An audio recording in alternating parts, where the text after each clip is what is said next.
aka Michael William Denney, and I have with me here a very special guest, Freedom Cole, Master Vedic Astrologer. And for all of those of you who've been following me and listening to me talk about Vedic astrology, this is the guy who turned me on to the real stuff. He helped me out, I don't know, what was it, 10 or 15 years ago, first time I called you? Something like that. Yeah, and I needed something that went beyond what's going to happen this week and what to wear, and I really wanted mantra was my big thing. I was really in trouble and I really needed mantra help, and you really helped me out with that, and you taught me so many things, and the things that you've taught me have been things that are things that you can use your whole life. It doesn't matter if you're 5 years old or 100 years old. If you understand these things, these are things you can, if in doubt, you pull these things out and use them, and they help you. And so you revolutionized my life. I've been looking for something like that for a long time. So why don't you introduce yourself to everybody and let them know who you are, and if you have any links or pages you want to share. So let's see. I'm Freedom Cole, and I do Ayurvedic medicine, yoga therapy, meditations for mental health type stuff, and Vedic astrology. And I'm most known for the Vedic astrology because that's what the book is. My two books are on, and I have a Facebook page called Science of Light. And it's Freedom Cole at Science of Light, and that lets people know what I'm up to and little classes, or whenever I lecture somewhere, I try and get the recording and put on there. I have two YouTube channels, one that's more integrative lectures that are where I'm teaching the yoga, Ayurveda, Vedic astrology integration.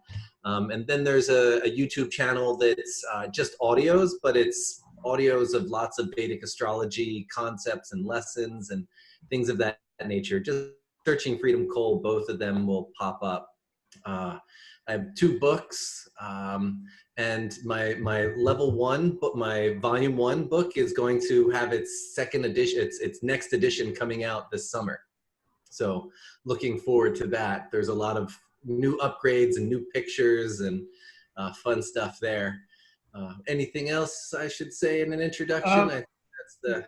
I regularly log on to your website, and I use the chakras that are on there, the Dig chakra and the Kala chakra, and I call it the mantra chakra. What is that thing actually called? What do you call it? Well, there's a few mantra chakras, but yes. There is. Okay, yeah. I forget which one I use, but there are things that... Probably the Hoda chakra with the nakshatra sounds. Yeah, I think it's the one for... there's one that's nakshatra sounds, and then there's one that's Rashi, sign. Rashi, that's the one. That's the one. Yeah, I use that one a lot. That I found can be really helpful when you're really trying to nail down the perfect mantra. Yeah, so a lot of guys, when you get readings from me and you're talking to me, I'm actually looking at his website, looking things up. So, and that website's Shri Freedom, SHRI freedom.org. Yeah. Yeah. So anyways, I'm really honored to have him here. And it was, very nice of him to come on and talk to us. So we have a couple ideas of things we might want to talk about. I like the idea of Arudas. The Arudha Lagna for me was life-changing. In fact, I'm sitting here wearing my Arudha Lagna costume, because you talked to me and you said that my Aruda was Mars in the third house in Libra, the spiritual warrior. And so I didn't like that. This is something that was interesting. I was really uncomfortable with that. You were being peaceful and going for the very peaceful kind of path of quiet and meditative, and I was like, sorry. Yeah, and you got to be a little more boisterous and forward, and that's going to serve you well. Yeah, and it's the third house. So yeah, and what was so helpful for me was to understand that it wasn't how I felt about myself or how I wanted to feel about myself. It's how the universe sees me, how people see me. Yeah. And so when I tried to hide that, I end up looking like a serial killer, you know? But if I did the most uncomfortable thing, which is to puff my chest out and flex my arms and smile and say, I'm here to protect you and you need to do, people love it. And they, you know, the more, you know, the more direct I am and the more ruthless I am in my communications, the more people say, that was the best video ever. And so it was life-changing. So I tell people, if I'm doing a reading and I only have 5 minutes, I say, listen, let's just look at your Aruda. Because if you can just get that costume all together and going, you know, you can be really successful. So I know there were some things about Arudas that you wanted to talk about. And I think we wanted to talk about the syncretization, really understanding the roots of the deities that can be found in multiple cultures, Indo-European cultures especially. But I've even found, this is something interesting, maybe I've shared this with you, I can't remember, but you know, the name for the sky father in the Indo-European, you know, the root is D or T. You know, it's Tiu in the Anglo-Saxon, or Tyr, and of course Dieus Pita in the Vedic. So you have that root D. But what's also interesting, in the oldest texts, you know, you can see the transformation over the millennia. In the oldest Rig Veda texts, Dyu as Sky Father is very much referenced. yeah. And various other deities kind of take more prominence later, but in the earliest texts, it's a very heavy and utilized term. Hmm. And what I found really interesting was that the Sky Father, the celestial emperor who rules in the North Star in the Taoist tradition, his name is Di. It's the same guy. And that's a completely different language family. That's even more ancient. That from, you know, so that means we're talking maybe 100,000 years ago. This was the original Sky Father that, you know, all humans worshipped. And then as languages started to split off, that was one that stayed together.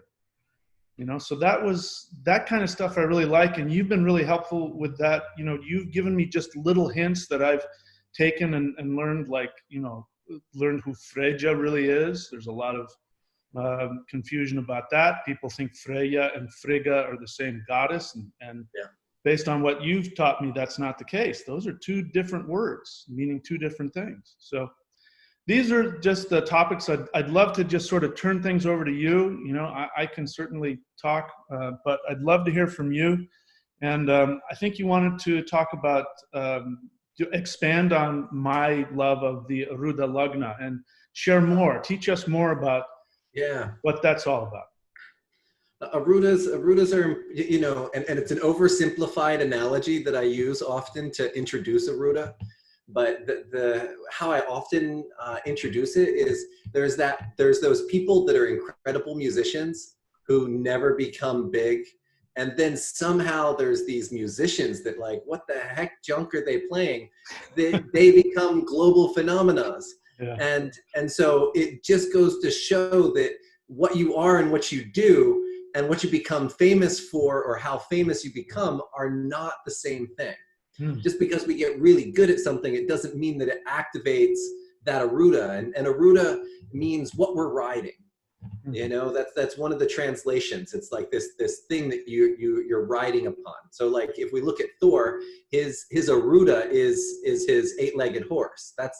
That's his Aruda. So when we look at the deities too, their Aruda literally is the animal. You know, when we look at Durga, the tiger is her Aruda. She's this fierce, protective mother goddess.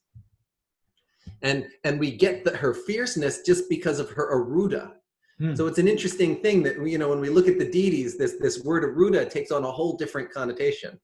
We look at Ganesh, you know, this huge big elephant god, his Aruda is a mouse. And, you know, when we look at a mouse, there's two different ways to meditate on that Aruda. One is, you know, if you think about mice, if you've ever had mouse problems or had a mouse in the house, you know, they're like, they hide. How do you get them? It's like they can get in and multiply and destroy, and they're even though they're so small, so they have this intensity. Even intensity doesn't have to be big. Mm. And Ganesh shows that even the smallest thing can have such a huge impact.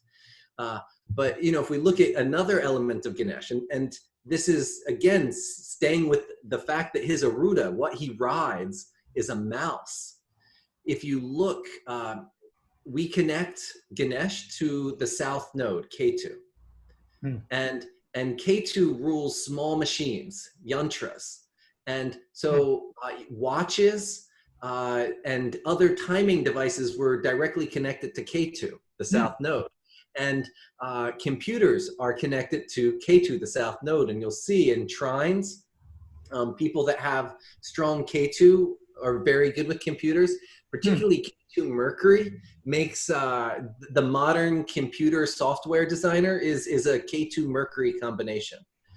And but so Ketu's computers, and what's next to every single computer? A mouse. A mouse. I mean, the fact that his energy literally, and so if we look, what is a computer without a mouse? This mouse is this way that we interact with the computer to make it do what we want to. The computer can do so much, but if we don't have this mouse or this interactive navigational device, what are we going to do? The computer doesn't, it becomes a typewriter instead of something more, right? Yeah. So if we understand that the Aruda of the functional Aruda of a computer is this mouse, the function, the Aruda of Ganesh is a mouse. When we look at our own Aruda, what you have to give to the world, it doesn't mean that you can just give it the way you want. We have to look, how do we, what is this Aruda? What is the vehicle? What is that animal that we're going to ride upon to get what we want to get out there in the world? So for you with that Mars, we need to, utilize, if you're trying to go the peaceful meditative path, it doesn't matter if that's the heart of what you're teaching. That's not the vehicle that's going to get it out there. That's not what you're going to put on, and that's not how it's going to get out there. So the Aruda becomes so important to allow the full us to actually, in the end, be successful getting what we want to happen in the world to happen. Getting the success that we need to exist and then be able to do whatever we want to be able to do once we're on that vehicle, getting to where we want to be. So let me ask you a question. Now, I can't prove this. This is, again, just based on my own personal experience with this and my intuition. But the feeling that I have, like when I look at people's Arudas, is if it's in the third, the fifth, the ninth, or the 11th house. Yep. My experience has been that there's some karmic, false humility, ego block from success. And so I really have to hammer away that this isn't who you are. This is how the world sees you. And I tell people to make 2 lists. Make a list of all the things you like about your Aruda. You're probably already doing that. Then make a second list of all the things you don't like, don't understand, or are embarrassed by. And if you find things that are embarrassing, underline those in red marker and make those huge, because that's where your money's going to come from. And so my intuition is that maybe there's a past life issue where somebody really gained a power, and then for some reason they, maybe they got martyred, or maybe something about it where now they bring in this unconscious block to it. I really had to struggle with mine. And I still do. I mean, the truth is, if I really went nuts, I'd be covered in tribal tattoos, and I'd have big, I'd be, beard down to here. I'd be, I'm still working on it. But tell me, what are your thoughts about that? Do you think there's a past life connection? There's multiple. There's multiple levels, and just one example is who a person really is. And like, for example, in your ascendant, you have the moon. And so who you really are is this really soft, gentle, nice guy. Yeah. And so for you to, and because that Aruda is Mars, it becomes almost a conflict of interest. Yeah. Where if we look at in my chart, I have my rising sign is Gemini, and my Aruda is in Virgo with Mercury. So for me, it was much easier to step into the Aruda. Is that why you have a big beard? Because of that agreement, between the rising sign and so it's more than just the house, but we're also looking at is it agreeing with what you feel you are? Is it? And then we look at the moon, and for example, if your moon was if somebody whose moon was conjunct Jupiter, a Mars on the Arudha Lagna is going to be again feeling very conflictual. So that level of conflict is going to vary between different people based on how much that Aruda is lining up with what you are structured as compared to what you what the Aruda is wanting to express itself as. Good, excellent, good. I learned something. Good information. Thank you. And the thing is, in the end, everything is, from when we look at the Vedic astrology, everything is past life. Yeah. It was there at the moment we were born. So yeah, excellent. Yeah. Well, so one of the things is this story between often when there's more conflict between the two. You were something in a past life that in a past life you disagreed with that energy. And so that whatever that archetype is, you had an issue with that, and in this life you're now being asked to embody that because you just as a common example with naga doshas often make people who are very environmental focused. Big naga doshas make people who are environmental activists. The combination of a naga dosha, it indicates that the person destroyed the environment in their last life. When we look at the scriptures, and we have to always upgrade the scriptures from the ancient world to the modern, but the scriptures say the person cut down trees from the sacred grove and didn't replant them. Or the person let their elephants wander randomly through the sacred grove, crushing the sacred spots. Or if Saturn's involved, they dirtied the sacred grove. And the sacred grove in our culture turns into the parks and the places that are these natural environments that are being saved or destroyed.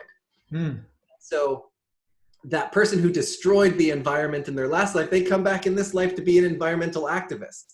There's often a lot of role reversal stuff that happens when we look at charts.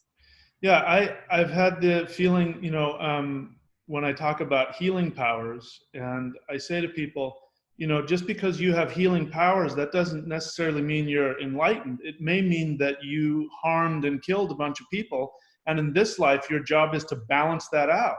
Exactly. So a truly enlightened person may not even have any spiritual powers at all. They're just a human walking around being, enjoying life. 110%.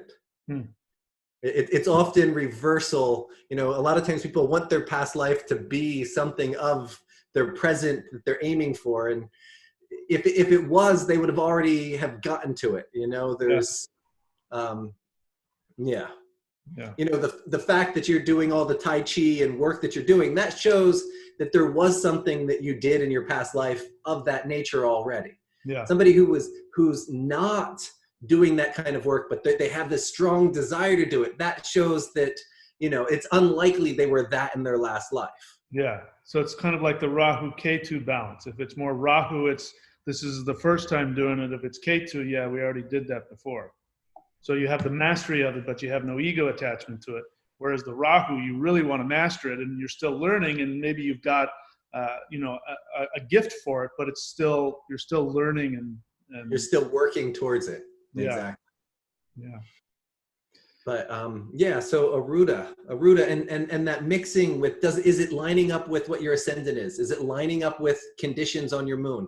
And also, if we look at the Navamsha, the planets in the Navamsha rising sign, does it match those significations? And the more it lines up, the easier it is for somebody to step into that Aruda. The less it lines up, the harder it is. That's good to know. No matter whatever is going on inside of you, that Aruda is the horse that's going to get you there. Yeah.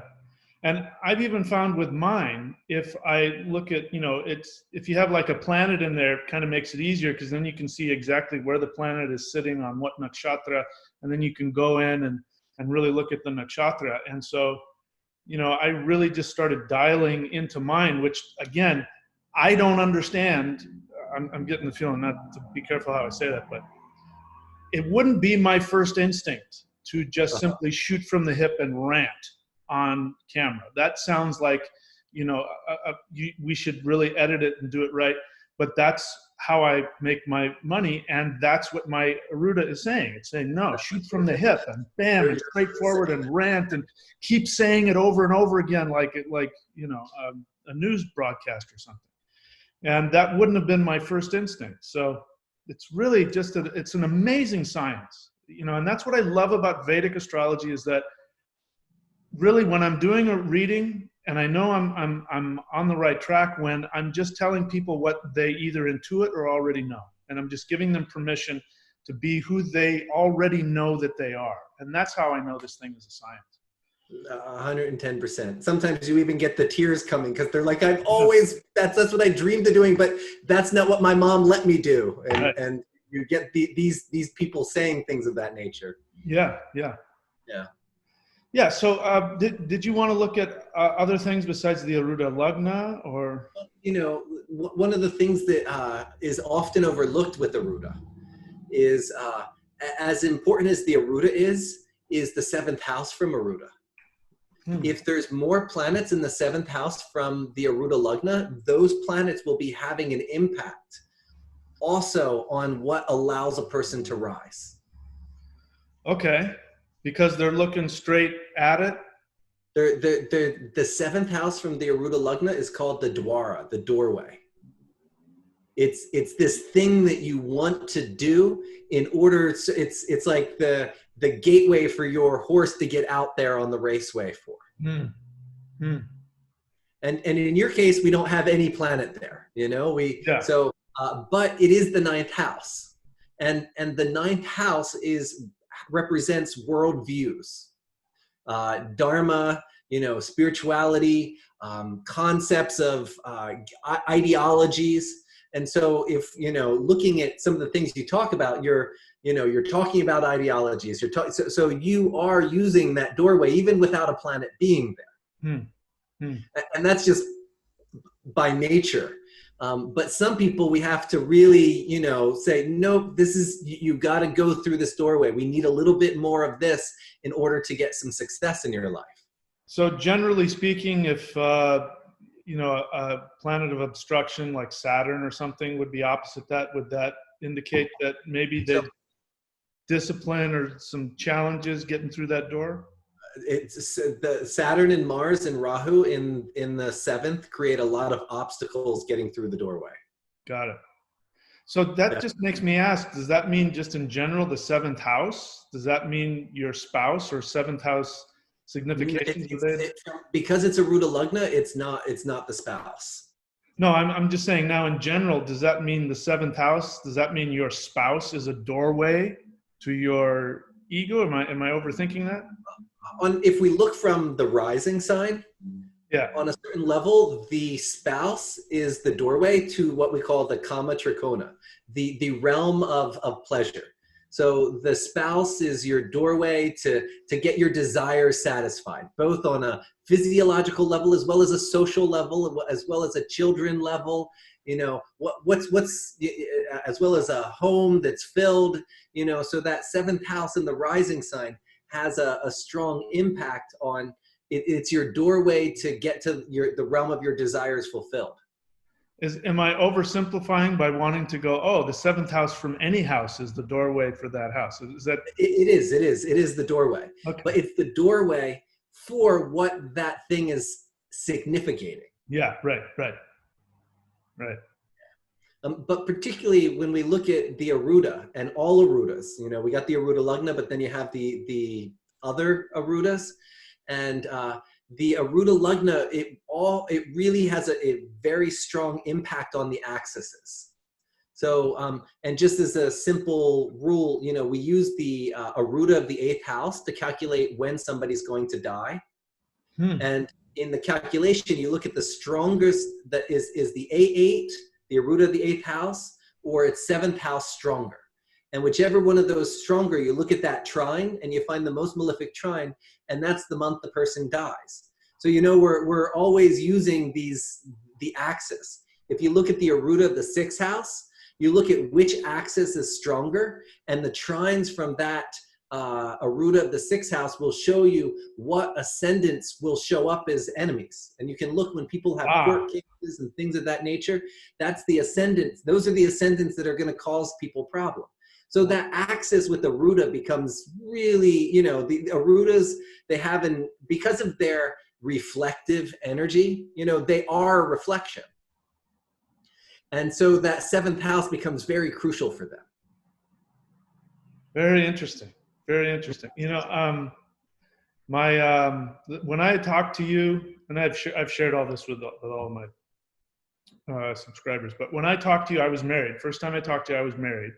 Yeah. It was a marriage that failed. And one of the things is the mantra that you gave me, you know, was Mars. And you told me which direction to face and all that. And I started chanting it, and I felt like the Hulk, and I was breaking out. It was so uncomfortable because it was just like I had to stop doing it because you know, in order to stay in that marriage, I couldn't let my Aruda completely out. And what was interesting is after that, I found somebody who was definitely a soulmate for me.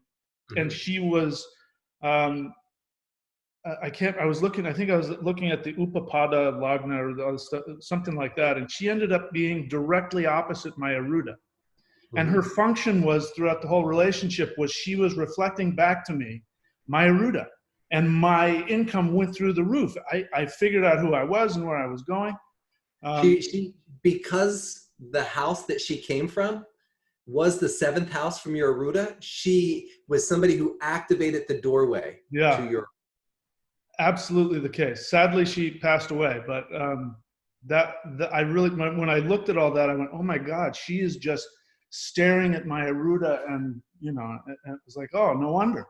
And I looked at my wife, you know, my now ex-wife, and she was actually 12th from my Aruda, so she was just taking and destroying my Aruda every chance she got. And that 12th from the Aruda shows those things and those people who are going to be putting down your reputation. Yeah. Yep. We're going to be hurting the reputation. And saying negative things and not your least amount of support comes from the 12th from the Arudha Lagna. Yeah. Yep. So I'm glad. Does everybody on your channel know how to calculate the Arudha Lagna? Just so we. Well, I've given them the information, but they'll. Okay. I'm sure I'll get a lot of questions now. Well, let's just, you know, so the concept of the Arudha Lagna, we take the planet, we look at the ascendant, we take the planet ruling the ascendant, we look at what house the planet ruling the ascendant is in, and then we count that many houses from. So in your case, your Leo rising, the sun is in the 2nd, so it's 1, 2, 1, 2. So as an inclusive count, we're counting to the 3rd. Yeah. And if the Aruda ever falls in the 1st or 7th house, then we go 10th from that to get the Aruda. So because the Aruda never falls in the 1st or 10th house. Yes. And I want to ask you about 10th house Aruda. Yeah. So in my experience, in the 10th house. Yes. When the Aruda ends up landing in the 10th house. Yeah. My experience is that those people that's just kind of like, oh yeah, it's really not that big of an issue for them. It's because it's already the natural Aruda for the ascendant. So they don't really have that big of an Aruda issue in their life. It's just that, and they've already decided that, you know, because for some of us, there's the work we want to do, and we're expecting to do that work. We don't think we have to act a certain way to get the work. Where because it's in the 10th house, they just assume, oh, this is what I have to do for work. Yeah. It's you know, some people, you know, it's very, if somebody's a secretary somewhere or somebody works in a video store, they don't say, I'm a video seller, or I'm a, you know, they say what they are, what they like to do, and I do this for work. And, you know, there's that separation. But when the Aruda goes to the 10th, there's that, this is what I do for work. They've already, the wires in the brain have already been wired of, oh yeah, I have to put on a nursing outfit to go to work, or I have to put on, you know, they already know that they put that on to go do the function that they do. Yeah. Yeah, kind of like, you know, 1,000 years ago, if you were a baker, that was your last name. If you were, you know, Yeah. you know, so-and-so the baker. I mean, mine is the Viking. You know, I'm some Danish. Somebody was a Viking. Oh yeah, it's Thor the Viking. That's the guy over there. And so that's kind of what the 10th house is. It's like, oh yeah, so-and-so the nurse. Right? Exactly. Yeah. So what else can we talk about? I know there's, you know, I love the Arudha Lagna, but there's other Arudas. So explain to us what. One more element that I'll add to the Aruda, and there's a concept called Digbala from the rising sign, and what Digbala is directional strength. What planets are strong in a direction, and so from the rising sign. Because the rule is based on the rising sign, and then we take it over to the Aruda. But from the rising sign, Mercury and Sun are its most powerful first thing in the morning. So that means in the rising sign that Mercury and Jupiter they have Digbala, directional strength. The Sun and Mars are most powerful at noontime. And so when Mars or Sun go to the 10th house, they get this extra power to accomplish. Saturn and Rahu are most powerful at sunset. And so that 7th house of sunset, that's where they get their directional strength. And that sunset direction is the Western direction, you know. For Sun and Mars, it's the southern direction. For Jupiter and Mercury, it's that eastern direction. And then we have the northern direction, which correlates to midnight astrologically. And that's where Jupiter and Venus have their directional strength. So there's, you know, sometimes if we want to do something that makes a planet more powerful, we can do certain rituals at those times of days relative to those planets. So that's the root concept of Digbala. Now, if we apply Digbala to the Arudha Lagna,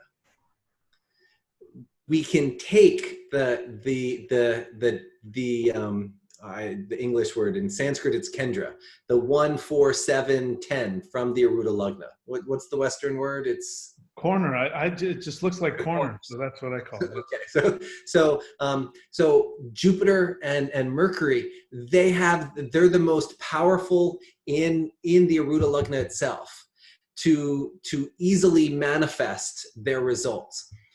If Venus or Moon go forth from the Arudha Lagna, it almost pushes a person into the realm of art and expressing themselves, or being in a social, caring kind of profession. If Saturn or Rahu are 7th from, they force a person to you know, it's the doorway. It makes a person have to work really hard to get through the doorway. It's forcing them to take on a more Saturn and Rahu role, or Aruda. And if we look at Sun and Mars 10th from Arudha Lagna, that's showing that the person, they need to step up into a more where they're the boss, or they're the manager. They need to be in this more managerial Mars Rahu kind of positions, or police or political. So these directional strengths we can also read from the Arudha Lagna.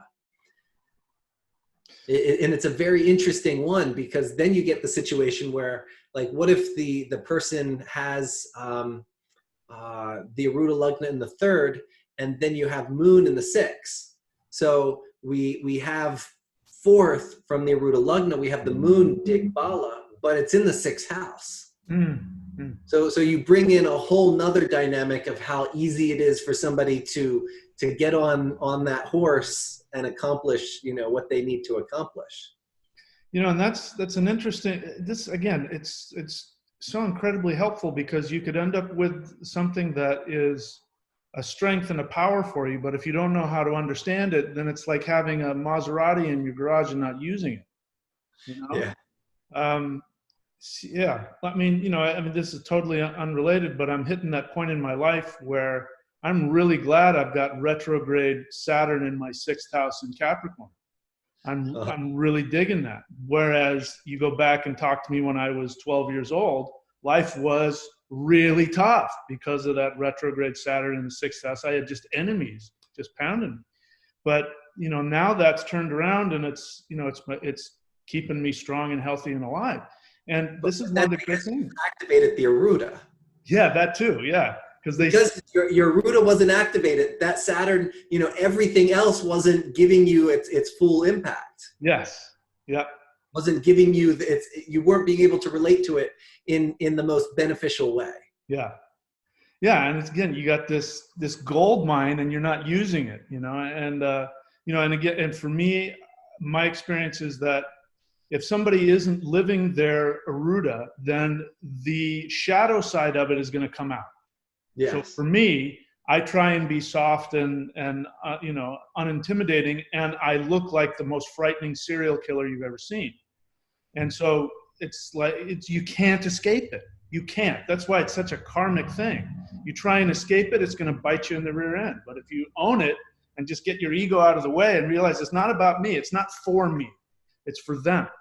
It's for them to enjoy. And if I am selfless and let them have that, then I end up getting it too. But, you know, it's a great way to also work through your karmic ego issues. You know, this is one of the reasons I love it so much. But yeah, so anything else? So Aruda, everything has an Aruda, right? So there's everything has an Aruda. Yeah, so the Lagna has an Aruda, which we're talking about, but every single house has an Aruda. Exactly. And you know, if we look at the Aruda of the second house, one of the Sanskrit terms for the second house is Kutumba. Kutumba means your immediate family. And you know, what's the kind of family dynamic that you were raised in? And so it's very interesting. You know, I've done a lot of research with what the ancient scriptures say, and then how does it actually show up in the modern world, because we're not living in a little village and never leaving it, and being a baker and never changing jobs, and you know, living with uncle and auntie and everything of that nature. And so this A2 represents, you know, Kutumba, family.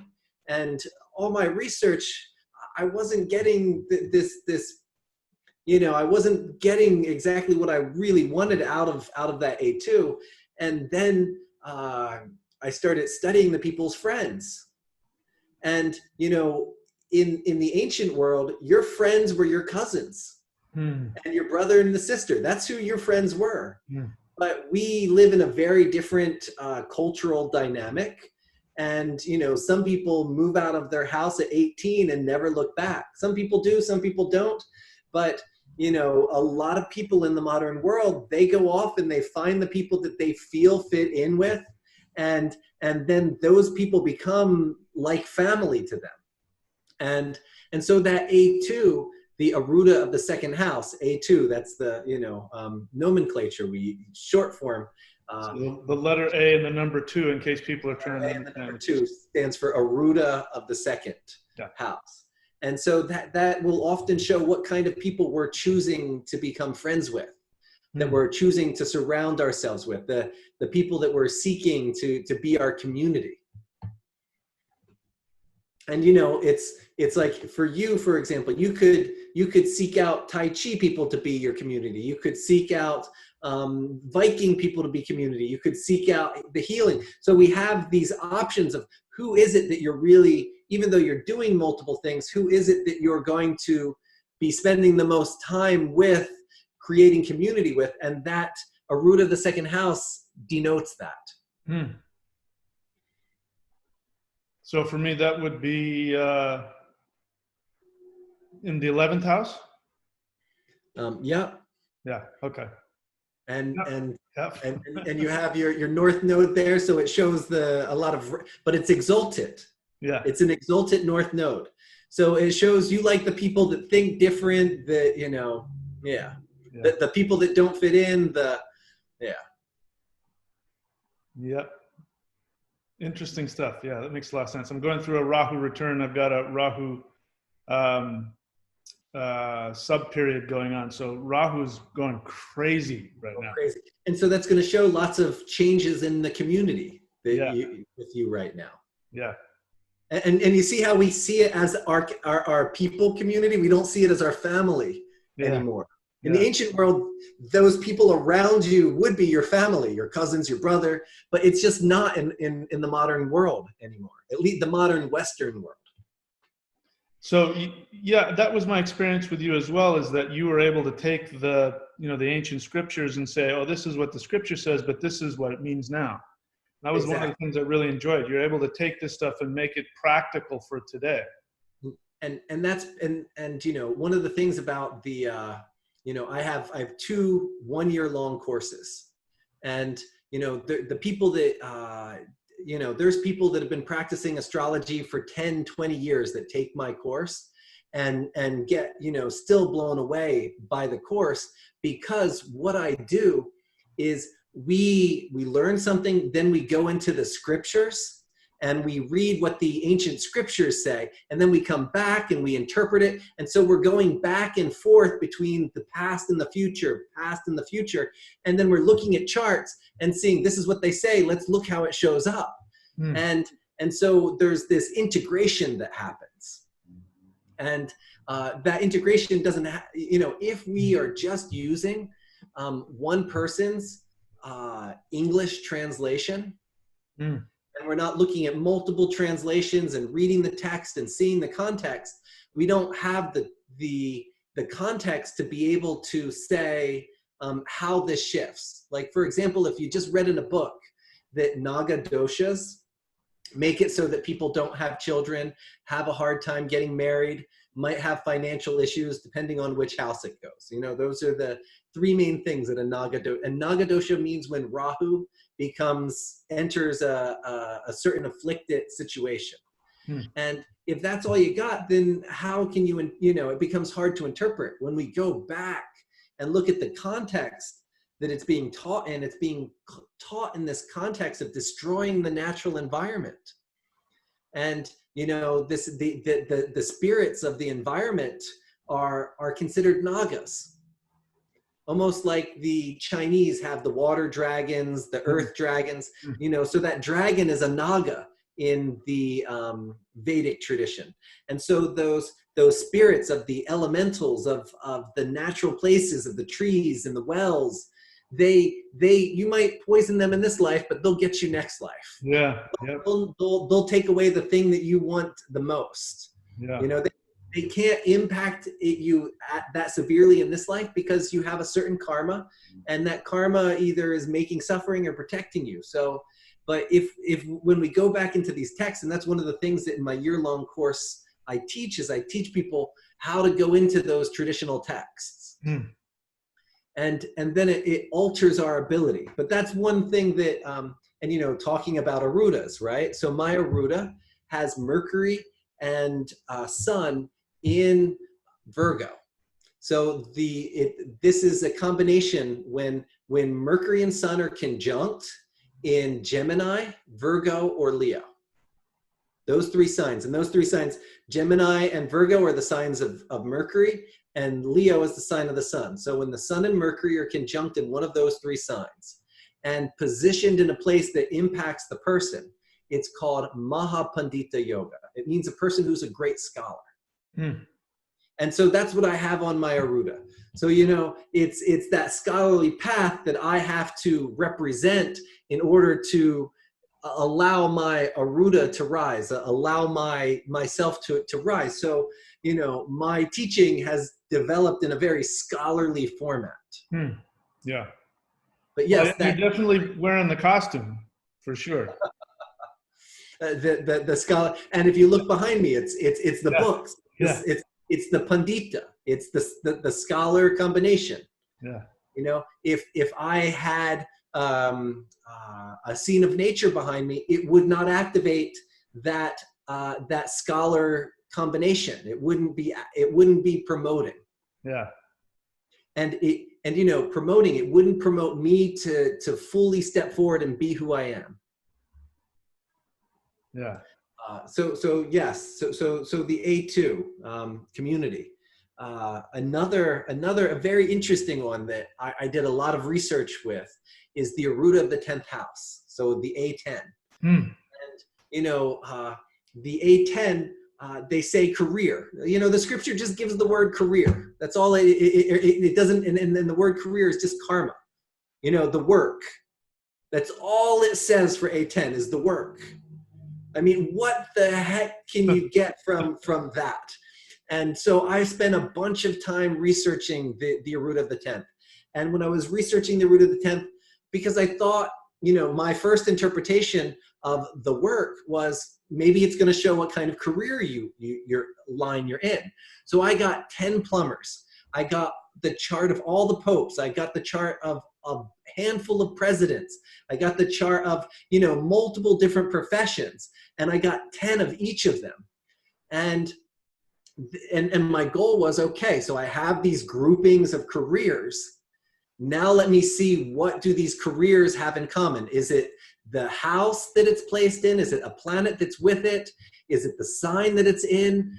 Trying to figure out how that Aruda of the 10th is indicating what the career is. Nothing worked. Nothing. It did not show. I looked at popes, they were all over the place. I looked at presidents, it was all over the place.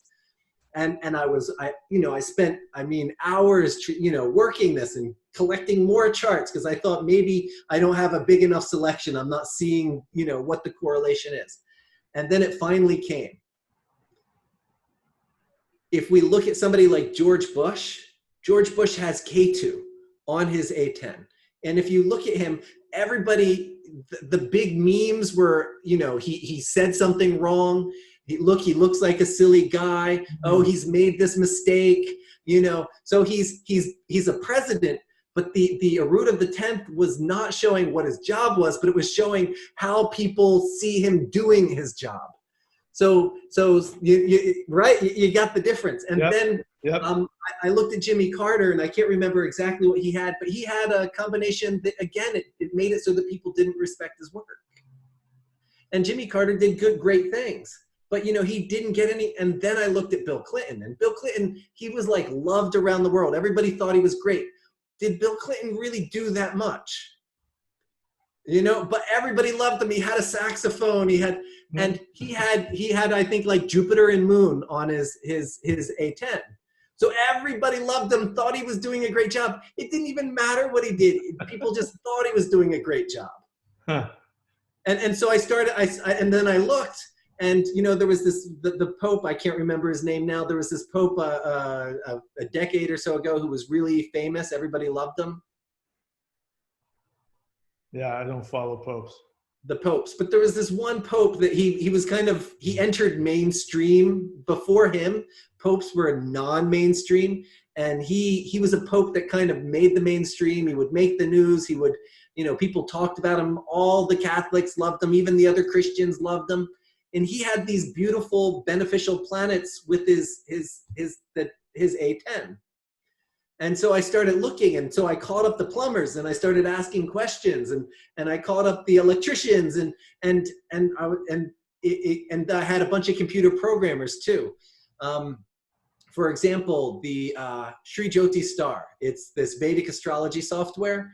It's probably the most complex, comprehensive, well-built Vedic astrology software there is. Yet it doesn't get that many accolades. It doesn't get that, there's nobody talking it up too big. It's just like, oh, it's like one of the others.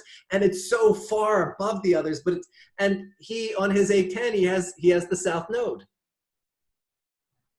So, there's just not the respects for the work. And that'll explain why there are, amazing genius musicians that nobody's ever heard of. And then there's Madonna, who's, okay, she got a great voice, but other than that, is she really a genius? So, and so you have the Aruda that shows, how you get big and how big you're getting and what's getting you big. But then just because you're big doesn't mean people love you. Yeah. Okay. So mine is Saturn retrograde in the 6th. So what does that mean? How would you describe that? I'm a hard ass? Well, no, it's just how people are looking. And, because it's in the 6th house, it means there's going to be a lot of people like having a problem, saying, no, not this, no, not, there's going to be this.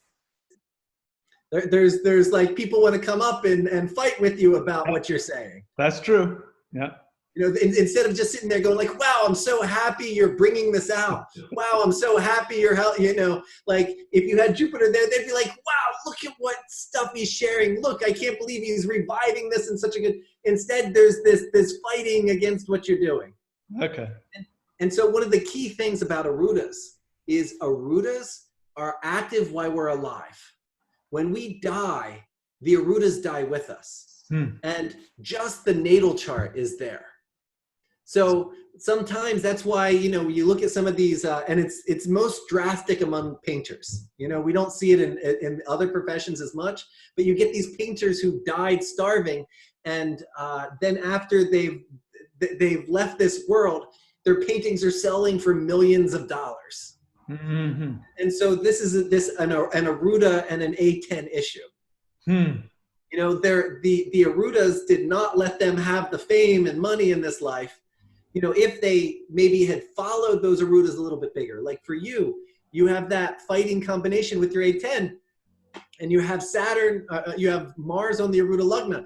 Fight, the people that want to fight with you fight them a little bit, and everybody loves it. That's true. If you try and be peaceful with them, your Aruda is not supported. Yeah. And so yeah. Yeah, there are people that say, no, I watch your channel just to watch you fight with people. and I get off and I go, oh, I can't believe, I personally don't like it, but if I'm like, gosh, I really need to pay the rent, I'll get on there and I'll start banging away and, get into flame wars and all that. You have Moon in the rising sign. Moon in the rising sign wants to take care of everybody. Yeah, yeah. But that's not your Aruda. Yeah. So the thing is, we've got to integrate the two. These guys, they want to argue with you. You got to fight with them. And then in the end, you give them a little love. That way your self gets to come out in there. And so we always want to make sure that with the Aruda, we also don't deny what the rising sign is wanting to give.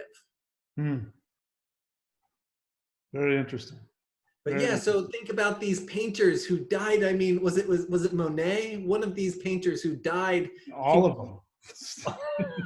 With the guy with the cut off his ear. What's his name? Yeah. And so the thing is, and I just say that it's most pronounced among painters, but it's actually in all professions. Yeah. That, we have these people who do really wonderful things. They don't get anything for it. They die, and then their technology or whatever they created becomes so important. Yeah, and their household names, and everybody knows who they are. But at the time that they were alive, they didn't get that. They didn't get that acknowledgement. And so often, we see these combinations. We try and support them, but if they're not getting enough acknowledgement, sometimes we have to tell them, you're not getting it now, but the world will love the work you do when you're gone. Yeah. It doesn't always, it's not that consoling, but at least people, it allows them to keep doing what they love. Yeah. Yeah. I don't know if it's my ego or whatever, but I kind of have that feeling about myself that when I'm done, then people will see, what I've done and my work will live on. I mean, you have Saturn in the A10. Yeah. So, the full respect for your work is not there. Yeah. It's that malefic energy is present. Yeah. But the thing is, with that Saturn in the A10, and so this is if we look at George Bush, all the memes went around with him of him making mistakes. So for you, if you publish a book, you want the person who argues with you about it. And that argument about what's in the book is actually going to help sell the book more than just trying to show, oh, this is a good, this is what you're going to learn in this book. Because if you had Jupiter or Mercury there, you can be like, if you want to learn about this, this is the best book to learn about it. That would be if you had Jupiter or Mercury there, but you don't, you have Saturn. So you want to have that book, and then the person that says, no, it's not like that, and you say, yes, it is, and you have that kind of, and then you become famous for the argument you had with some other person's opinion on the topic.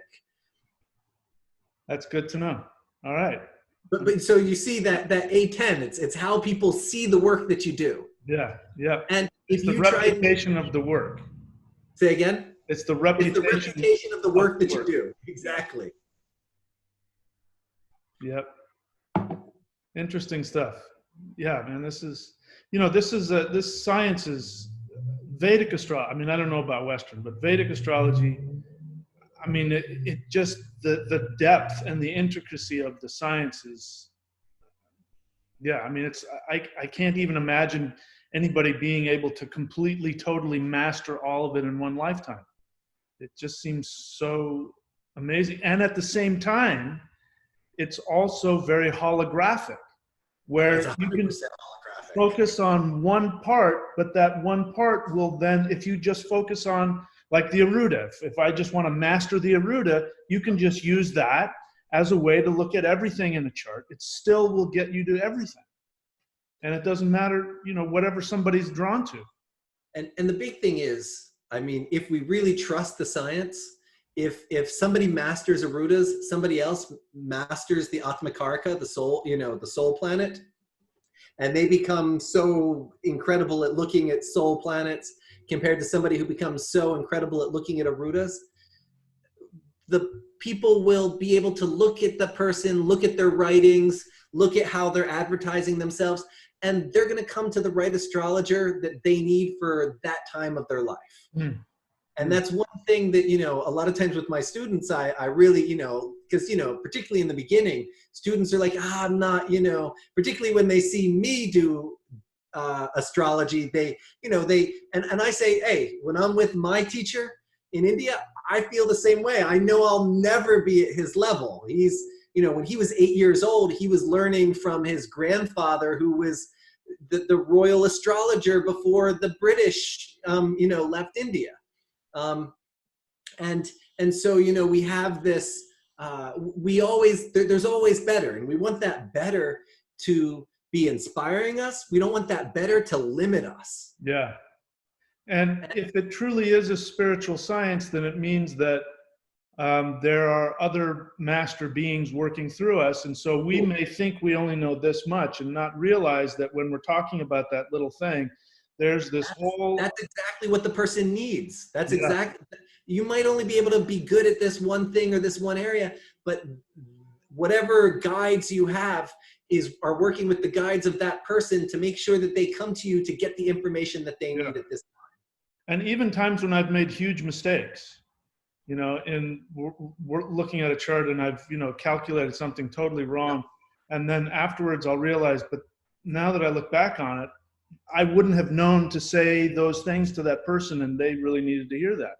And so I'll say, oh, I just made a mistake on this, but now I know I'm supposed to talk about this with you, and it's not how much I know. When I started doing readings, I would want to downplay and say, I'm not a master astrologer. And I could feel the ancestors saying, you can't say that. You can't talk about yourself that way. You have to act as the master. It doesn't matter how much you know. It matters if you master that one little thing, you're a master. But if you have 100 billion things and you haven't mastered them, it doesn't matter. Exactly. And so that's, one of the things I really try and inspire. Let's use the incredible masters as inspiration, not limitation, to hold us back. Yeah. And when we put ourselves out there as astrologers, the right people will come to us. The Yeah. people that need what we're sharing, if our heart is pure and we're doing it for the right reason, and our goal is to be helping and supporting people manifest, and for some of us, we want to manifest everything. For some of us, we want to help them achieve their goals in life. For some people who are relationship astrologers, it's to, whatever it is that our goal, the intention that we're setting. If we are pure in that intention, the universe brings us those people who need what we're able to see. Yeah. Yeah. And surrendering and trusting that. Trust Yeah. is, that's one of the things that I really like to talk about is you have to trust the universe. You have to trust the life force energy, and without that, nothing can happen. It's like the ability to interact in any way with this multidimensional world. We can't if we're not trusting. It's like, it's trying to drive a car without a transmission. You can rev the motor all you want, it won't go anywhere. And that's why in my volume 2, the last chapter is all on surrender.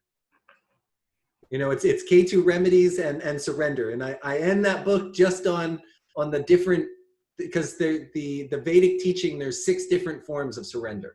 There's surrendering that you can protect yourself. You're going to go for a drive to think that you can protect, whether you get there safe or not is, if a drunk driver comes out and hits you from the side, you have to surrender and have trust. And that trust actually protects you more than you thinking that, you're the person in control. Once we say, I'm not in control, I need to trust something higher, that actually is a form of protection. And so there's 6 different forms. And my Parampara guru, the lineage guru of my tradition, which is an interesting story that I'll share a little bit with you. But relative to trust and surrender, I would go to him and back when I was living in India, and little village in jungle setting, I'd go to the Gadi, the center where the seer of the tradition is. And the text would always come and say to me, Atma Samarpana, which is the highest level of surrender. It means surrender yourself. And he would say, you still need to practice Atma, and he would constantly be, almost like knocking at the door saying, surrender yourself, none of the others. He just kept focusing on that.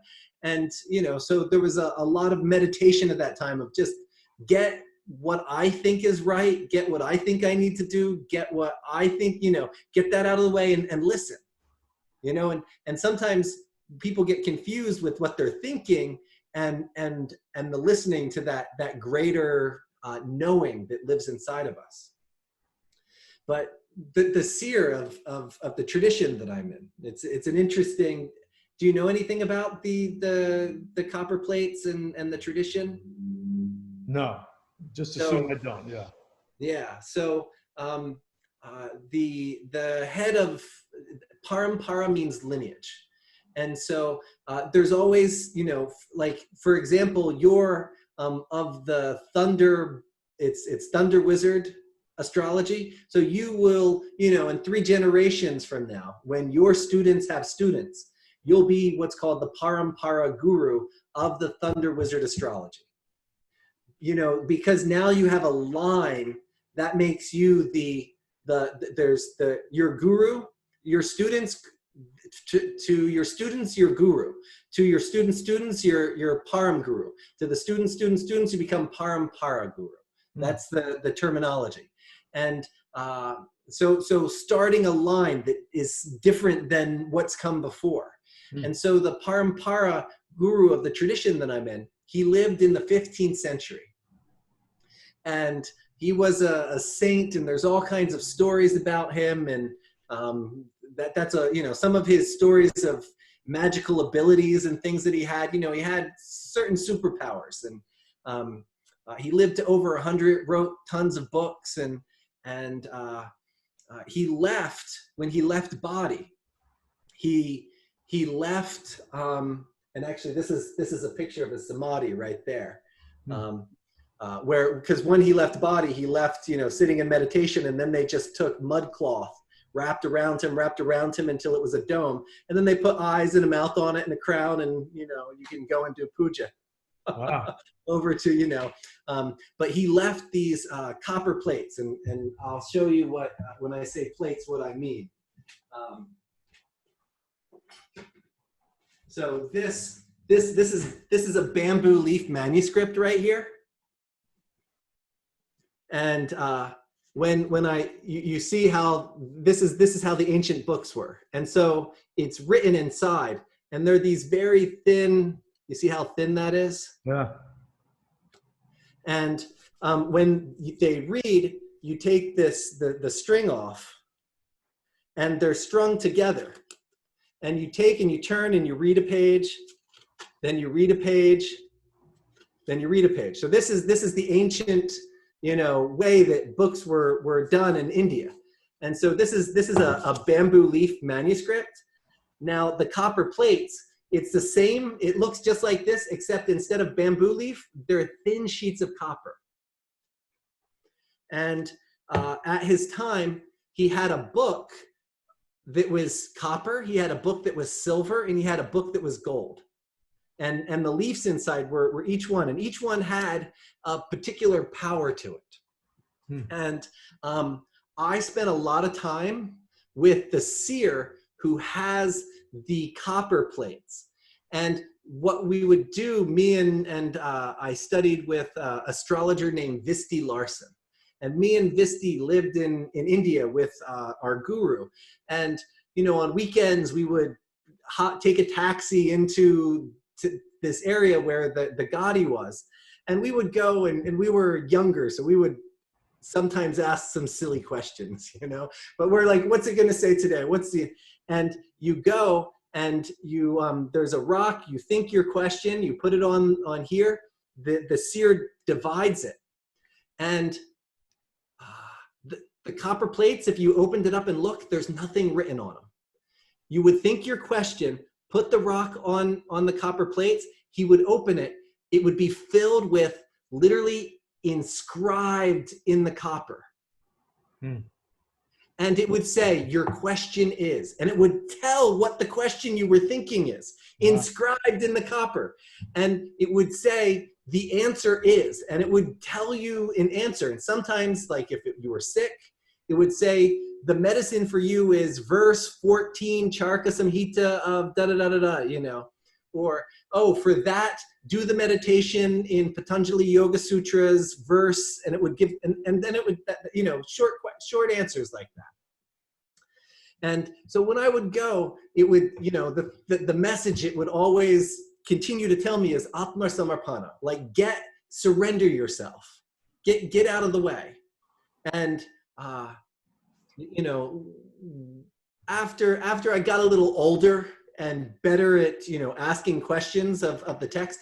And so the Parampara guru left these magical, these magical books. And he's the one who, when you actually read, he's the one who's actually writing. Wow.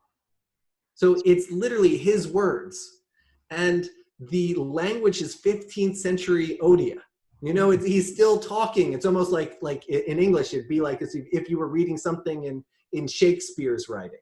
You know, you're reading in the Indian language, but you're reading it from 15th century dialect. And yeah, so I would go. And one of the things that I eventually learned is the more sincere, you know, sometimes I would go with 10 questions and he would answer all 10, and some, you know, like, and sometimes he would give me very short answers.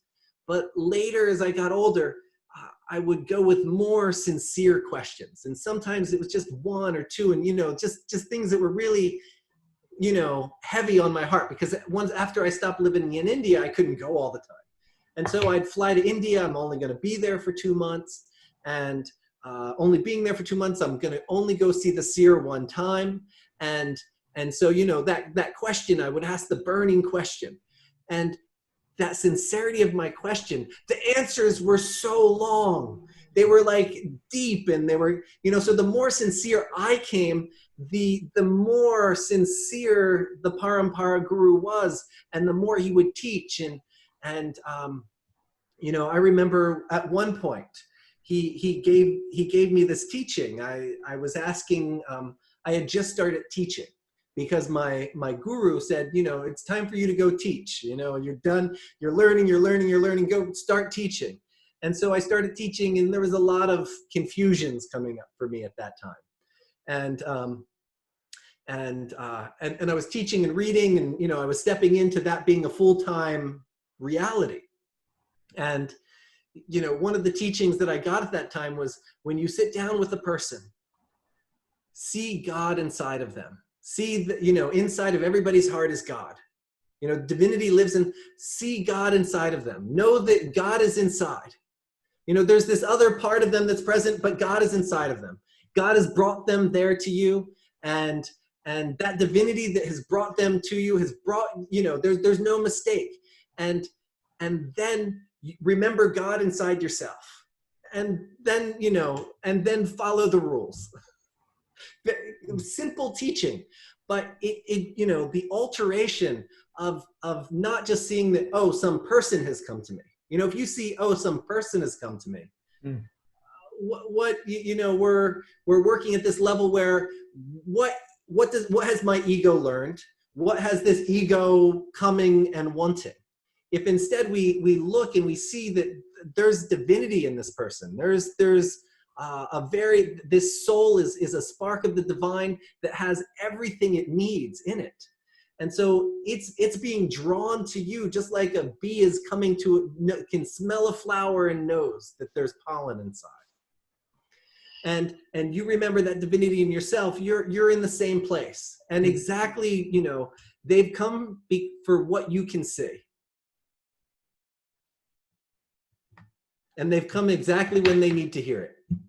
And so that was, you know, a powerful changing. You know, when I really let that sink in and lived from that altered everything. I'm going to turn, the sun's setting now. Okay. I'm going to turn the light on real fast.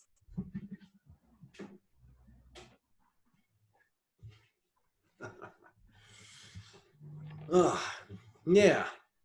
Yeah, I'm wanting to, like, you know, cheer everything that you're saying. Of course, I'm listening to it, and I'm wanting to apply it to myself, but I'm also wanting to say, see, guys, that's what I've been telling you. And, you know, when I'm harsh with my students, it's because I'm frustrated that I want them to see that infinity within them, and when they act out of alignment with that, it frustrates me. And so I end up being that teacher that's like in your face, like knock it, you know. I found out who's the guy, the Hell's Kitchen guy, what's his name? The chef. Oh, it's a TV show. Anyway, he's a chef, and he's like this brilliant chef, but he's constantly berating his students, and he's got Mars in the third house. And when you hear him at the end, after he's berated them, you'll see tears in his eyes, because he says, I want so badly for you to get this. I see greatness in you, and I want you to have it. That's why I'm so hard. Yeah. See, I'm Mercury and Sun in the fourth house with my Aruda. So did you read it? Did you, you know, and the thing is, when I teach my classes, because, you know, I get people who are very new in the Vedic world, and then I get people who've been practicing 15 years, and they're in the same class. And so there's two levels of homework for everything we do. You know, the people that the first time, they're just in my book, and you know, we don't leave my book, you know, it's enough for them to learn. But the people who've been 15 years practicing it, I'm like, did you see what Varaha Mihira said? Did you see how was that different than what Parashara said? Now, why is that different? You know, and I drill them, but, you know, I'm much more in the, you know, making very different Aruda, right? Yeah. Well, so yeah, I mean, I could talk to you about this stuff forever. Uh, would you like to share your thoughts, or do you want to talk about the deities, the Yes. connection with the deities? So, like, I'll give an example of one thing you really helped me with, and it was something I was talking with you about. And you broke down Prajapati for me. Mm. And the way I remember it was that there was pra, which was expansive. Yeah. Yeah, and then you have praja, which is the feminine power of pra. And in the Germanic, you have two twin gods for fertility that happen to be brother and sister and simultaneously husband and wife. Mm-hmm. One's name is Frey, the male, and the feminine is Freja. And I went, that is the same word with a Germanic accent. Pra and praja, Frey, Freja. So what thoughts do you have about that? Yeah, so two elements to kind of start with, two things to plant first. So, in the beginning, we were talking about, the Indo-European language, and even how in China we could see the similarity to the North Star God and this relationship. And so we can see that early humans were having some unitative language that was spreading out and changing. And the thing is, what makes it change? And it's an important element of why is it that the Nordic people pronounce things different than the Indians?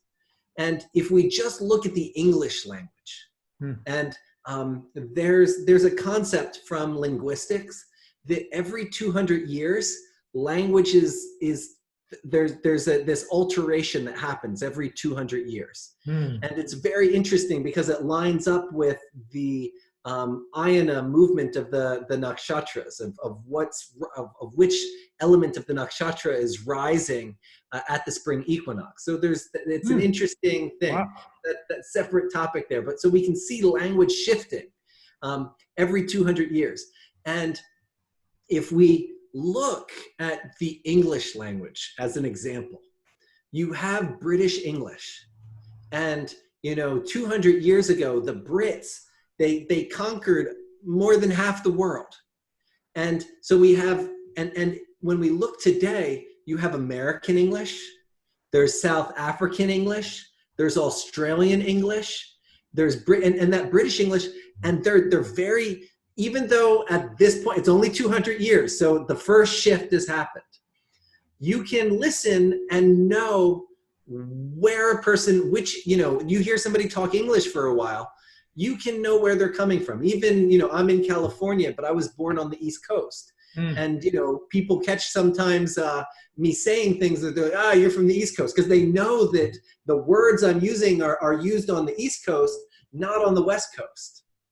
And I remember one of my good friends, I met him in the store, and there was this poison oak soap. And I was talking to the person selling it, and poison ivy accidentally came out of my mouth instead of poison oak. And the guy overheard, he said, you're from the East Coast, huh?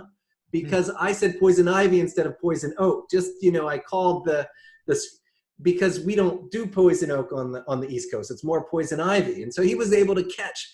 And so language is changing relative to place. So the desha means the location, is altering the language. And as language alters, consciousness is also altering. And so a place has this potency to alter, why is it that somebody on the East Coast of the US and somebody on the West Coast of the US, and look at the people down South, the way they twang the English words, why are they all came from the same British English, but the location is coming in, it's seeping inside of the person. It's altering their consciousness. It's altering the consciousness of the culture and changing the language. And as that language changes, the consciousness changes, and it's this interactive relationship that's happening.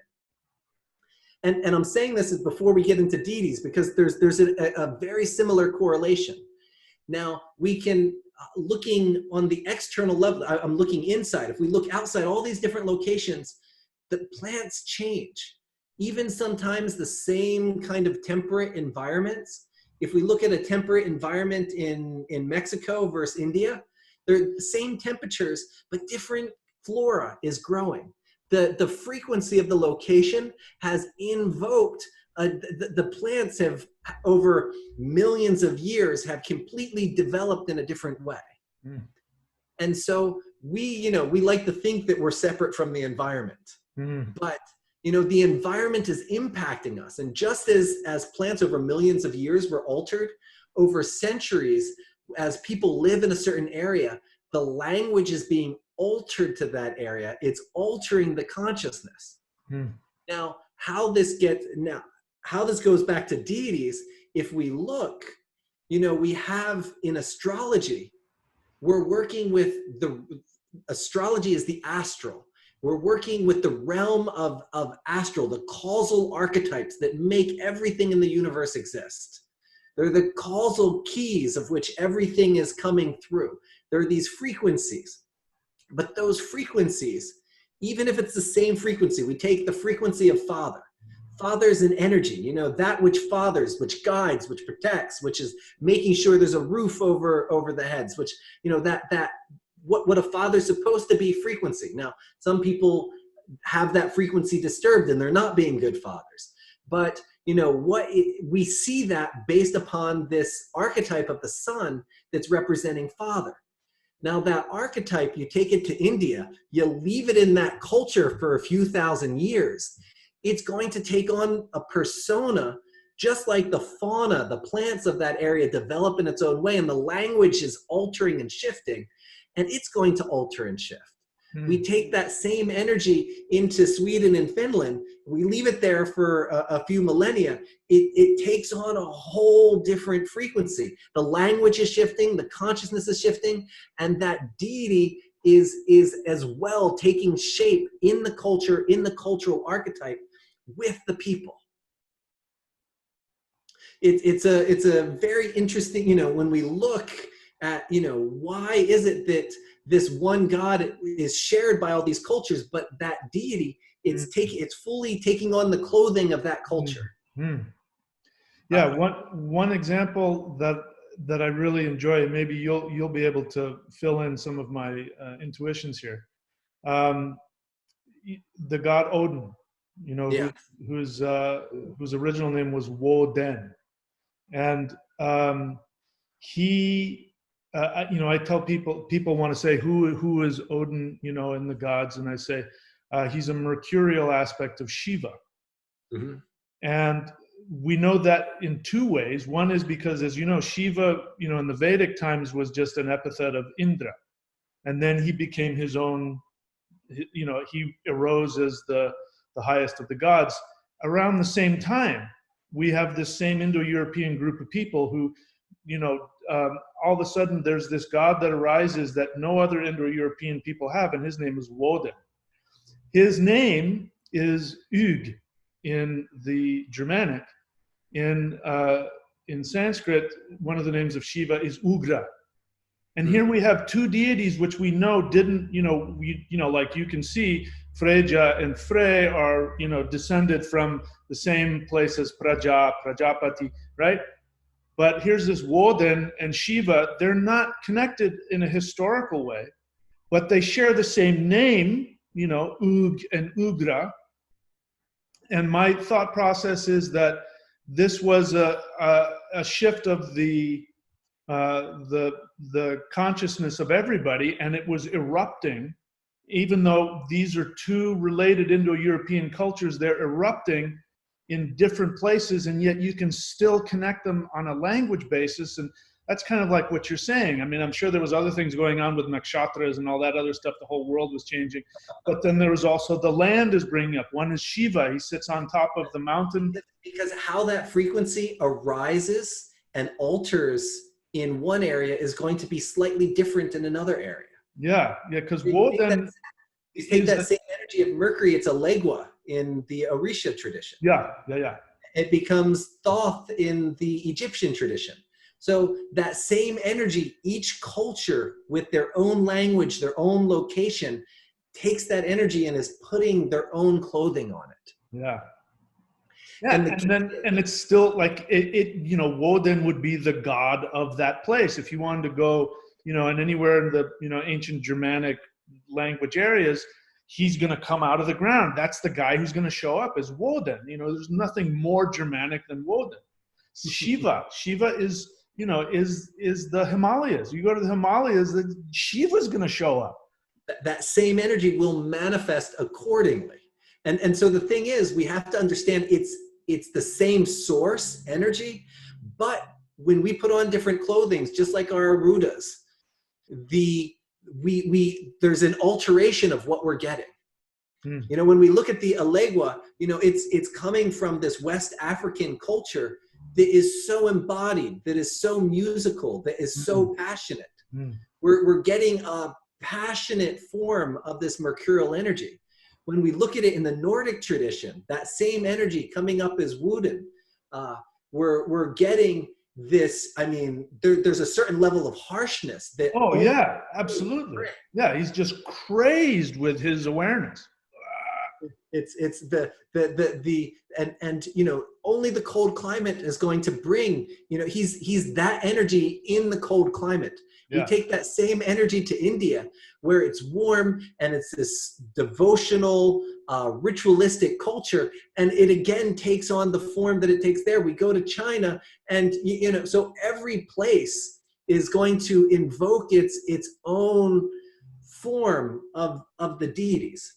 Now, when we look at America, you know, America, it's an interesting place because it's a culture, and a lot of people like to say a land of immigrants.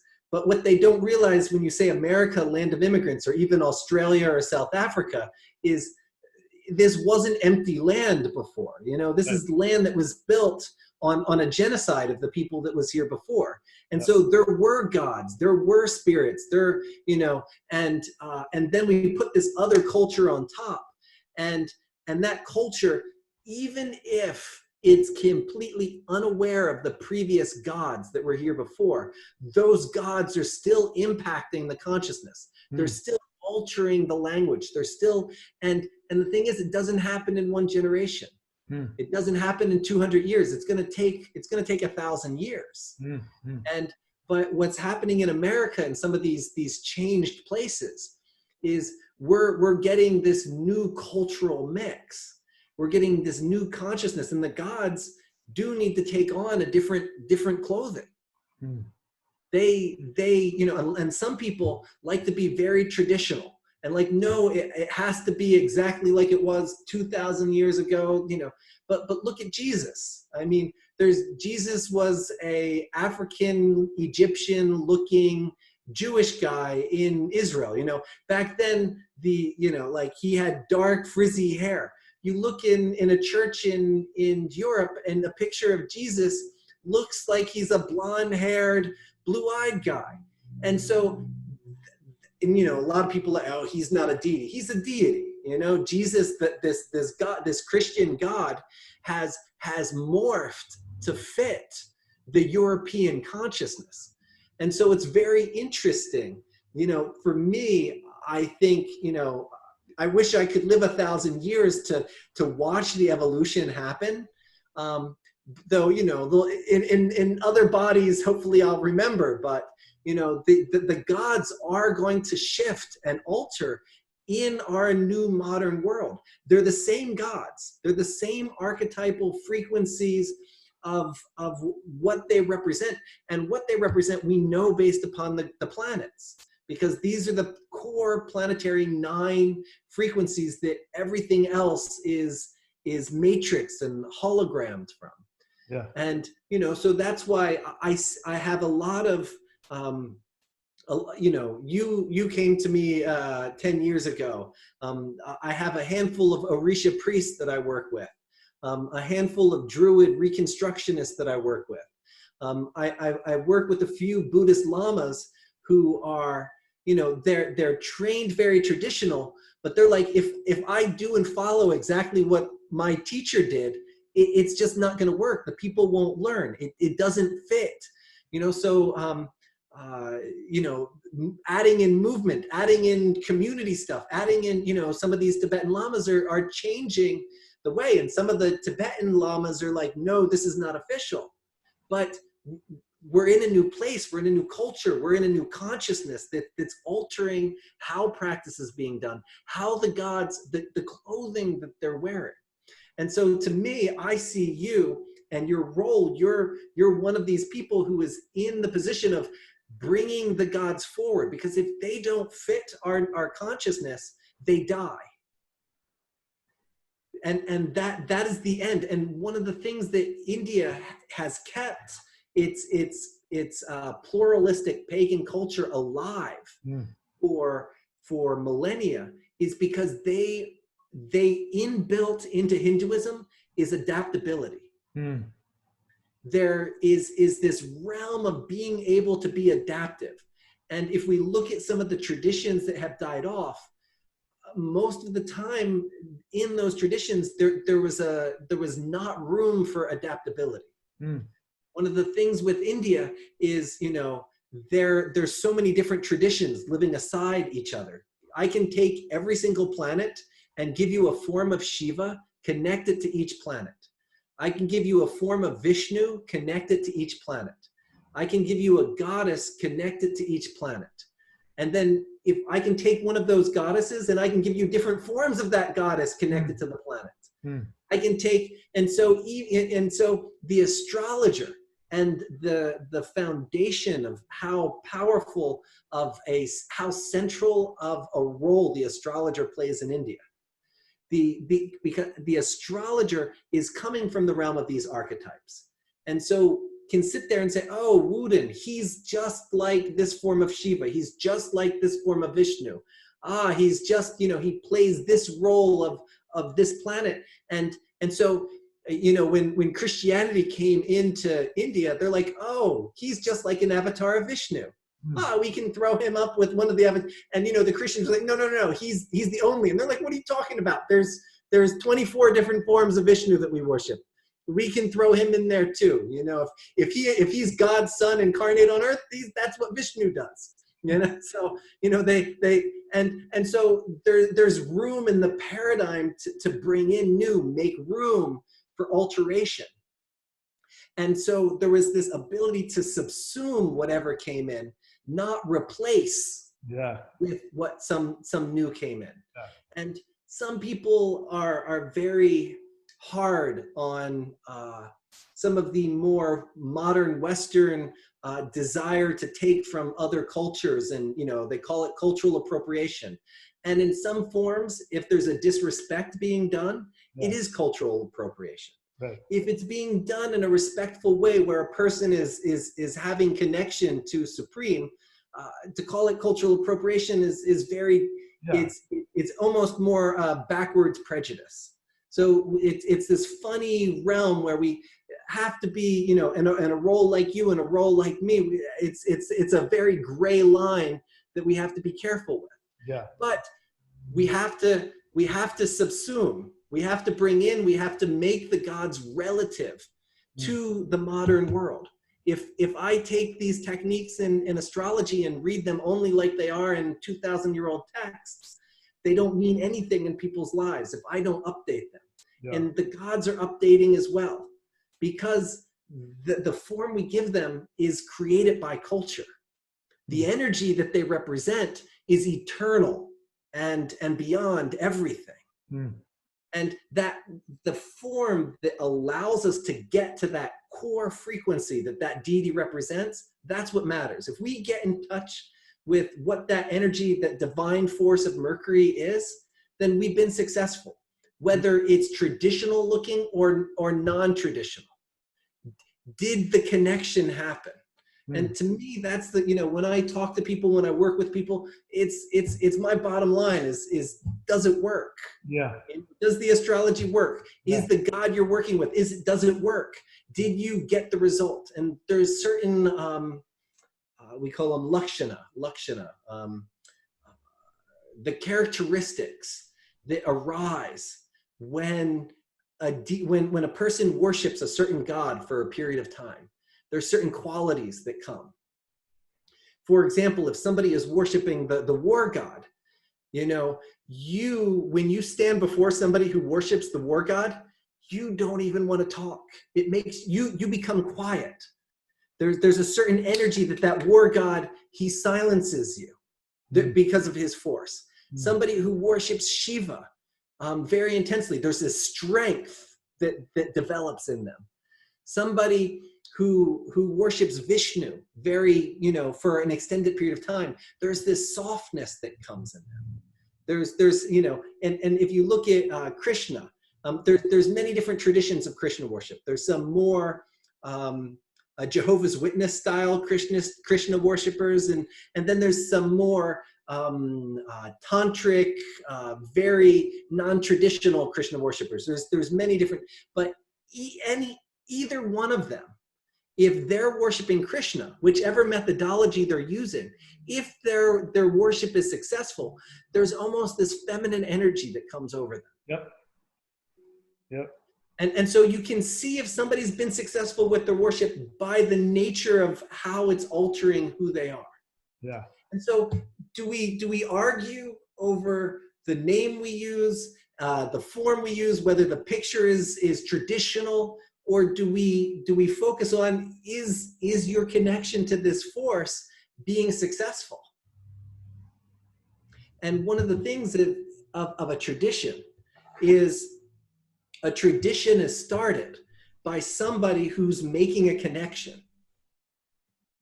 And when they make the connection to source, they're making the connection through source, they're giving it name, they're giving it form.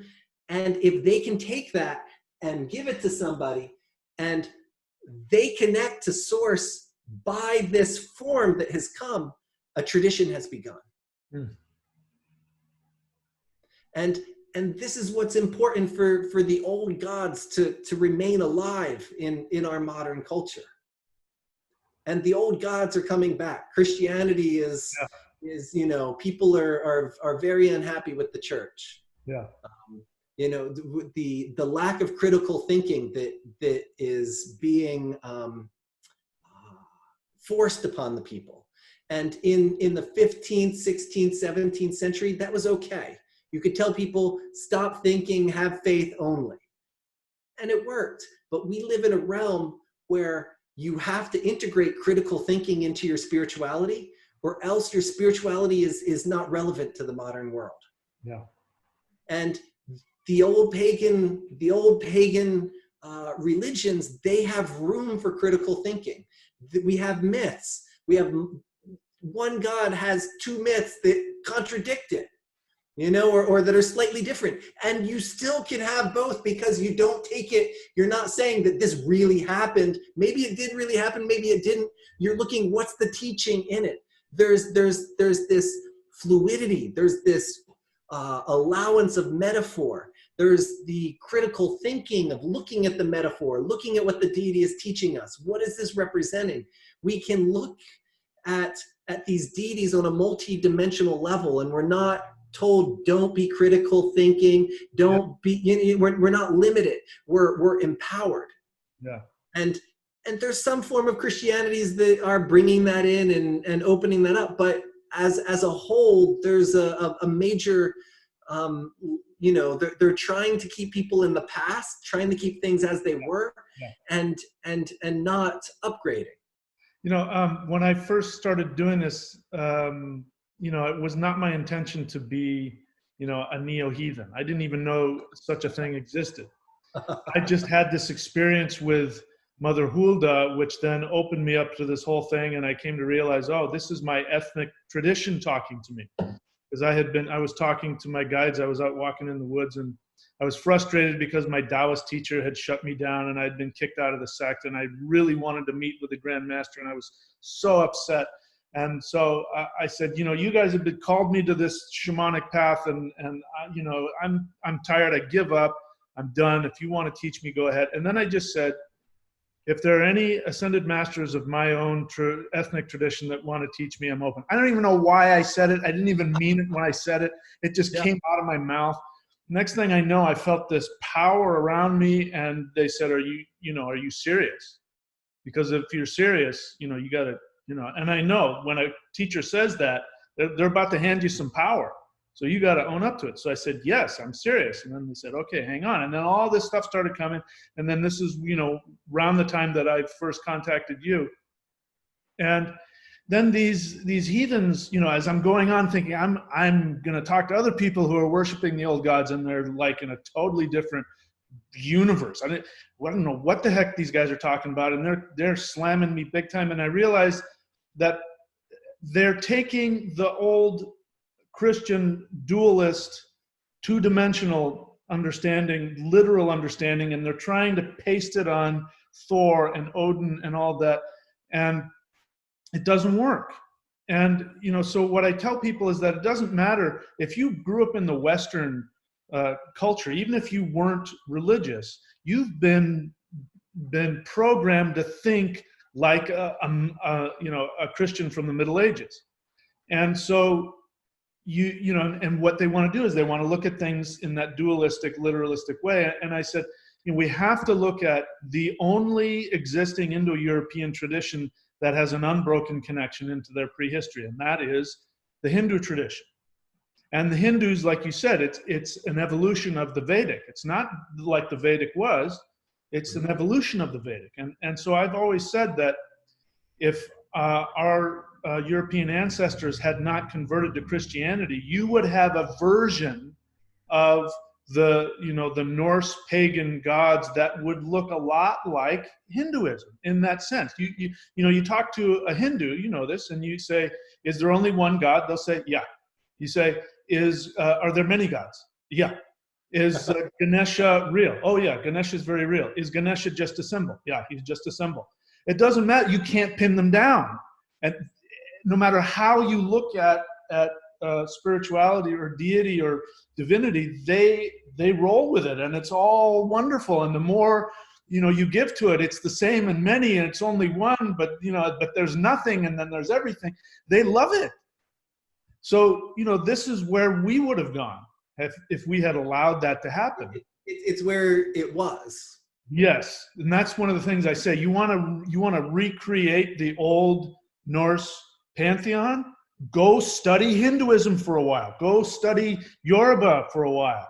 Go study the people who have been living polytheism for eternity, and let that sink in. Go study with Taoist polytheists. People don't realize that Taoists are polytheists.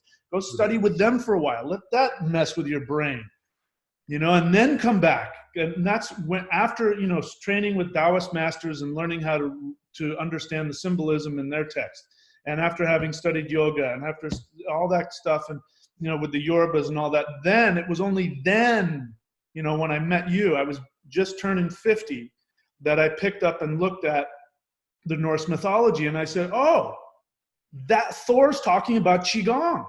He's teaching you how to empower your navel center and put energy into your hands. And, I didn't even have to interpret it. It's right there. So that means, 2,000 years ago, with the wizard sitting there talking about, oh yeah, Thunar wears this belt around his midsection that doubles his strength. And and then they would have taken him through a breath exercise to show them how Thunar has this power in his belt. And then they would have talked about his metal hand. In India, they had certain belts too. The wrestlers. A lot of people don't realize, just like there's the yoga tradition, there's a whole wrestling tradition, a whole archery tradition. There's multiple warrior traditions in India. And the wrestling tradition, they put on these big belts to increase their strength. Yeah. Yeah, and so it's that, and that's, again, we're finding that this is a science. This isn't just a cultural oddity, and it's not just about, well, we're going to do this cultural tradition because that's what our people do. There was a reason behind it, and it was usually a reason that had to do with practical survival. And if you understand that, and the gods were connected to your practical survival, as well as your spiritual needs, as well as your emotional needs, and and that unfortunately is what was shifted when we had these empirical dualist monotheism that came in and wiped all that out. So we have to start from scratch. And I guess, what's We don't have to start from scratch. We just have to be humble. And to me, I see the issue more as a lack of humility. People coming from a Western culture, and they don't even realize that they're from a Western Christian culture.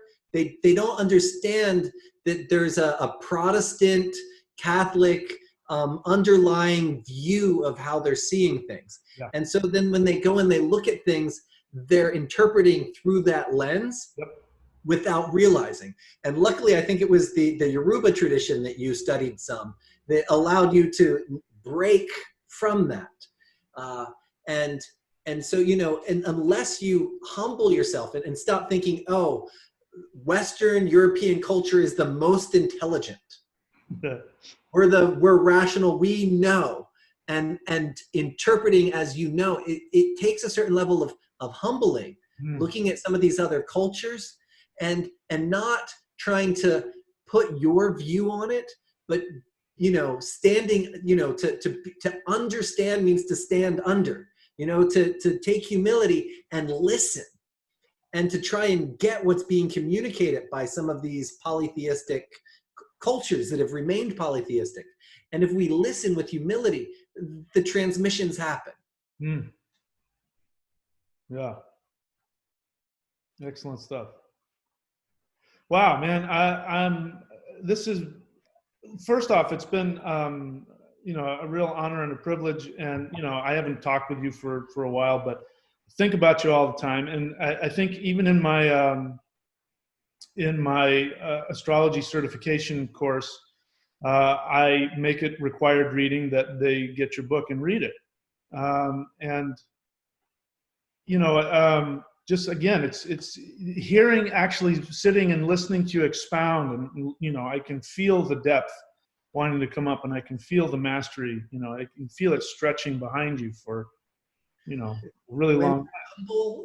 When we stand under, the transmission happens. Yeah. Yeah. When we step out of the way, the masters can educate us and teach through us. So. Well, so tell people once again, you know, how can they contact your services? What would you like people to find out? My services, I'm booked out 3 months, sometimes a little bit more. So I don't like to advertise too much unless it's, you know, really important and you're not in a rush, and you're willing to wait. I'm a lot busier than I was back, you know, 10 years ago. But to follow some of my writings and things I'm up to, I recommend liking my Facebook page, which is Freedom Cole at Science of Light. And I keep that's the central hub of everything else I do. I teach 2 courses. They're both a year long.